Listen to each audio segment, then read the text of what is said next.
চাচা চাচা আইনারা সময়ে আচ্ছা আমাদের এদিকে কি বন্যা টন্যা পাইছেন নাকি?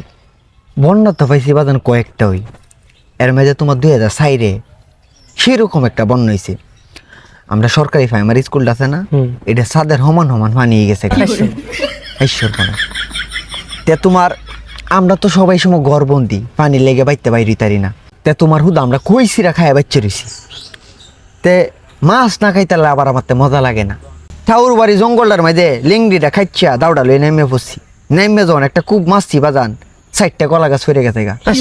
হ্যাঁ ঈশ্বর বোনা আরেকটা কূপ দিছি আরো 4টা ফেরে গেছে গা। 8টা কলা গাছ দে বাম দে বুড়া বানাইছি ওকর টাইটানিক জাস্টার মতো শক্ত হয়েছে। পরে দে এই বুড়া লইয়া স্কুলে ছাদের মেঝে গেছি। তে ছাদটার মেঝে উঠছি পরে প্রথম টুপের মেঝে তো কিছু হচ্ছে না, দ্বিতীয় টুপটা ফালাইছি পরে বাজান বিশ্বাস তো করতা না আধমূন্য ওজনের একটা কই মাছ হচ্ছে। হ্যাঁ সর্বনাশ কি বড় কই মাছটা বাইর যখন লইছি চাক্কাটা ভাঙ্গে আইছে মাছটা দেখতো। আর মাইসে কইতাছে আপনি কি মানু না আর কিছু কি শরীরটার মধ্যে শক্তি আছেন।